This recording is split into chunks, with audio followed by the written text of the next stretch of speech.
Gugagu ka, Kaloy. Mas inuuna mo pa ngayon ang pikpik, putang ina, na one way or another or one day. One day soon, she is going to replace you if you're now no longer the gold medalist.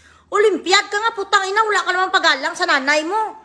Kahit anong mangyari, walang ina ang susuko sa anak na kami ang pupunta sa inyo kag magsubahar. We will never concede.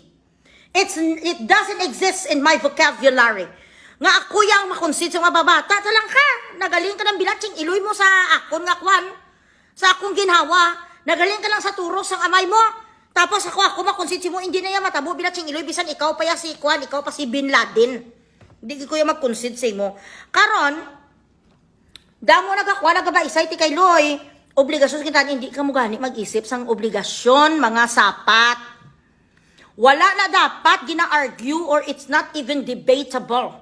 It should not be on the table for debate. Kung obligasyon ang pagtanaw ng loob sa ginikanan o kung ang pagbulig sila, it shouldn't be that way. It's automatic.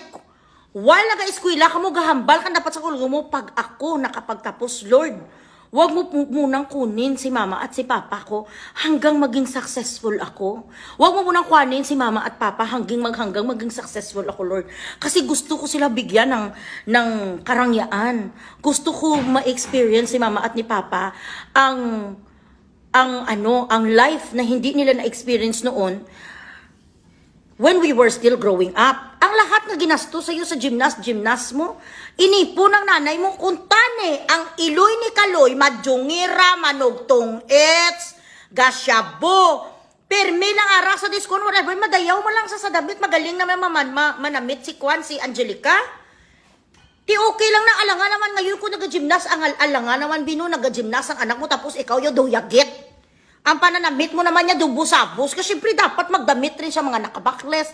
Ayaw mo makita ang nanay mo na maganda ang mga sinusuot.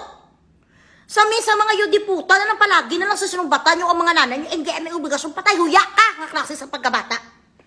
Kung yan ang perception mo sa buhay, hindi na may obligasyon, sana maging kung matanda ka na, ang mga anak mo rin putang ina ka dapat isikway ka man. Kasi yan ang perception mo. Paano kayo pinalaki ng mga nanay at tatay nyo?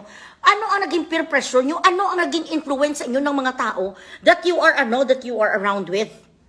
Kung mabait ni Sangalpot ni nga si Chloe niyo, siya na dapat kapatunga, hindi ang magpaaway. Siya dapat ang naghahambal kay Kaloy. You do not fight with your mom. That's your mother. And maybe someday, if we're going to end up together, I will become a mom. I don't want our son to demean me the way you are doing now to your mother. Hindi nyo kasi naiintindihan yan, Kaloy, kung ano ang feeling ng isang magulang dahil hindi ka pa magulang. I-try mo ngayon na maging magulang ka. Total, marami ka naman pera. Tapos, do gusto naman ni magpabuntis sa iyo sa malaway mo. Ang pangit naman ni Chloe kung wala sa make-up. Itsura niya, do bakla. Do bakla sa nga Koreana. Hindi naman talaga siya maganda kung tutuusin. Subukan mo maging magulang ka, i-training mo rin mag-gymnast. Tapos, kung maging katulad mo siya someday, dyan at maramdaman mo kung ano kakawalang hiya. Ang tatay mo nga nandoon siya nung nag-aparate ka, hindi ka malang bumaba doon sa may caravan nyo para yakapin sa ng tatay mo. Tinawagan mo pa si papa mo, kasi sinabi mo wag na lang pumunta doon sa after party kasi maraming tao. Why the fuck do you do this to them? You did not even give them the privilege to go to Malacanang to accept your award. Why? Alam mo, hindi na kuya, kada kita kuya kay Kaloy nga.